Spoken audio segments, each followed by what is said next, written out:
Dia Andriamanitra tanintsika amin'izao fahasoavana manokana ka dia androany ihany koa izao fiangonantsika eto izao tsy tsika eto ihany vatantenantsika tonga eto fanaitsika eto na anareo rehetra izay manaraka ny fotoam-pivavahana izao amin'ny alalan'ny radio fiana, amin'ny alalan'ny TikTok, amin'ny alalan'ny fifandraisana lavitra mivantana izao dia miombona aminay ihany koa eto satria ny fanamasina ny herin'Andriamanitra ny fahasoavany sy ny fitiavany tsy hofehy anatin'ny trano anankiray na anatin'ny tanàna anankiray na firenena anankiray fa ho an'ny rehetra ka dia tonga isika ifanotrona miaraka ifanentana isaotra sy lideran'Andriamanitra izay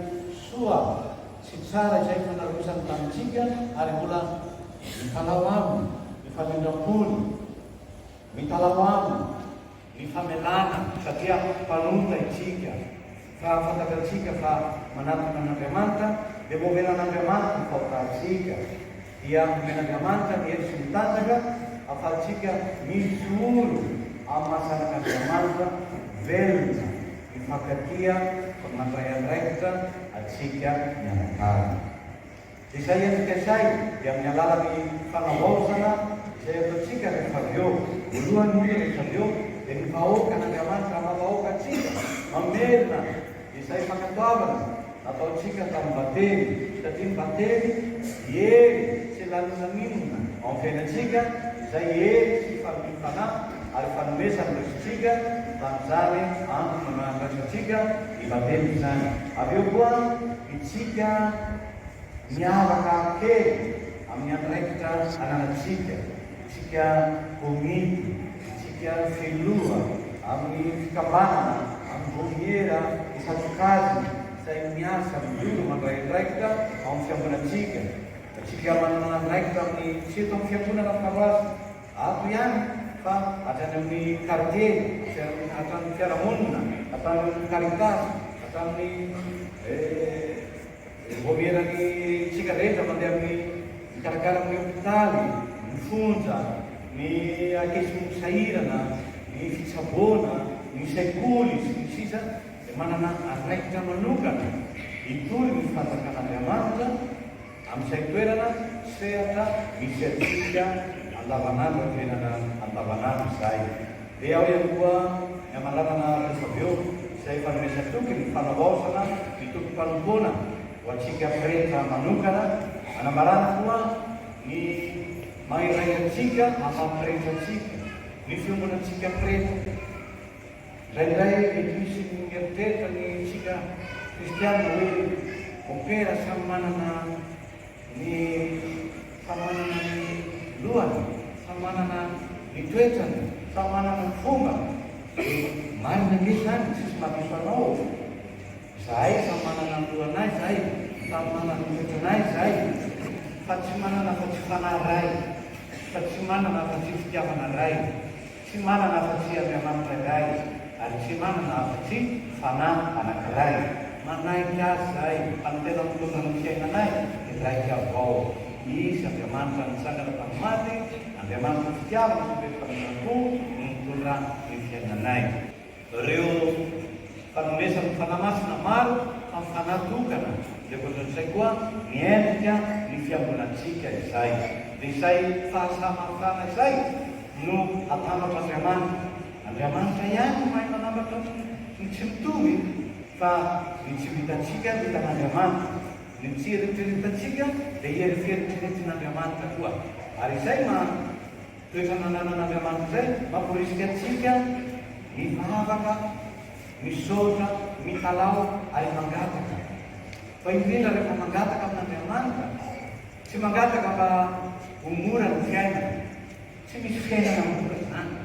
Na ny fiainan'ny mpivady, na fiainanay pretra, na fiainanay religiosy, na fiainanay sary tsy mpivady, tsy religiosy, tsy namonjy pretra. Tsy mora, tsy misy fiainana mora zany. Dia tsy izay no tokony hoentina fiainan'Andriamanitra hoe Ataoko izay amorana ny fiainana fa mbola hoe omeo heny afaka miatrika ny fiainana. Fa tsy ho anamorana ny fiainana, tsy possible zany amaha-olombelona antsika, tsy maintsy misy foana izay mahasarotra ny fiainantsika satria olombelona tsiny, ary amaha-olombelona misy ny fiandohana, misy ny fiafarana. Dia tsy misy fiainana mora, samy manana ny raha manahirana, samy manana koa ny raha mahafalifaly ny fiainantsika. Fa rehefa mitosika an'Andriamanitra hoe misaotranao Andriamanitra fa hay nanomesanao ty fiainam-pidiny. Fa avy aiza no ny fiainako? Avy aminy anoy zao fiainako zao. Hitalao aminao hoe Andriamanitra omeo hery sy tanjaka hiatrehako sy afaka mitondra ny fiainam-pidiny. Tsy ny anamorana ny fiainana no angatatsika amin'Andriamanitra, fa ny hery afahantsika miatrika izay sarotry ny fiainantsika na ny fiainantsika manontolo. Dia amin'izao fotoana izao dia atsarovany ty fankalasana ny sorona masina ity, ilay teny nataon'ireo mpaminany sy ireo apôstôly ho antson'Andriamanitra sy ho antson'i Jesosy namaliny hoe inty aho irao ao. Mbola manavao tsika izay efa nanaraka atsika tamin'ny batimintsika, ka mbola io ihany koa ataontsika any. Ny mifijoroantsika afaka mijoro amin'ny kalalana, tiavana amariny n'Andriamanitra hoe inty aho irao ao. Vonona lalandava, mety misy maro ny samy nanahirana, nanakivatsika, mety misy fotoana ihany koa mitady tofoka eo ny fiainana, ary mety efa nanana eritreritra na fakam-panao hoe tsy velona intsony, tsy anao intsony, enjeny eritreritra. Fa iza moa nataontsika hoe tsy ataoko intsony, tsy andevako intsony? Iza no amelisantsika amin'izany? Tsika ihany voa, tsika ihany nge ny voa. Araka ny vakiteny voalohany teo hoe itoam-pahasoavana nirain'Andriamanitra tsika noho ny fahasoavana nyraisintsika tamin'ny batemy, ity aho irao ao.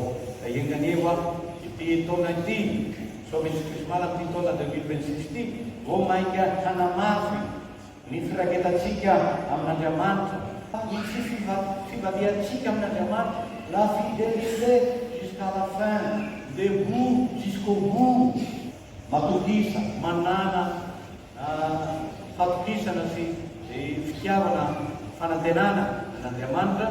Izay fijoroana no zavatra voalohany, ary faharoa amin'izao fanavaosantsika ny totom-pampoana sy ny fanamarana ny famponantsika hanamafy an-trany sy hiaina anatin'ny finoananantsika ny anompo azy. Debout, mijoro ary mandray andraiky. Samy manana ny mahasamihafa azy tsika dia mahay miombona satria mahay mampiombona, ary tsy ny toetrako tsy ny toetranao, tsy ny fahaizanao tsy fahaizako, tsy fahendrenao tsy fahendreko no mampiombona antsika, fa Andriamanitra ireny no mampiombona antsika. Ary tian'Andriamanitra ampiasaintsika ny talentantsika, ny fahaizantsika, ny fisainantsika hanamafy izay fiombonana izay entanin'Andriamanitra amintsika tsirairay. Amin'ny alalan'ny menaka ny Ranomasina izay hoentina avy aty amin'ny katedraly makany aparitaka, makany amin'ny arkidiosesitsika ity, dia izay natondra ny pretra tonga ely, efa samy mitondra mbola Sion fa tsy tamasina rehefa avy eo atỳ amin'ny sakristy, samy mitondra ny voankazo anaikorina tsirairay, samy makany anjara, samy te hitondra izay voandalana masina makany amin'ny distrika.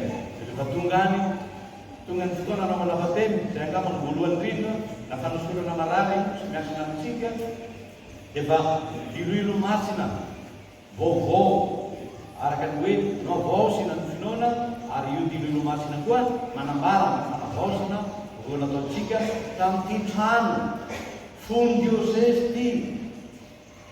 Tsy misy toerana anamasinana dirilo masina ampiasaintsika fiangonana manerana antsika diosesitsika, fa eto ny trano ity tsy misy trano hafa. Reny fiangonana reny atony amin'ny diosesy, fiangonana fony diosesy, mamelona ny zanany, mamelona ny distrika, mamelona ny zanam-piangonana amin'ny alalan'ny vavaka ny fiangonantsika, ny finoana, ary indrindra amin'ny somenaka ny minomasina aparitaka hitondrano mopera ny fahasoavan'Andriamanitra amintsika tsirairay. Anjarantsika indray miesaka mamaly tsara amin'izay tsara nataon'Andriamanitra amintsika, ary vonina mijoro hiteny amin'Andriamanitra hoe itiao irao fa vonina natanteraka ny fitoriana volomafaly amin'izay toerana sesehatra misy azy. Mankahery antsika mitondram-bavaka ary misaotra sahady amin'izay famoninatsika iombona, hifankatia sy hifampitondra am-bavaka.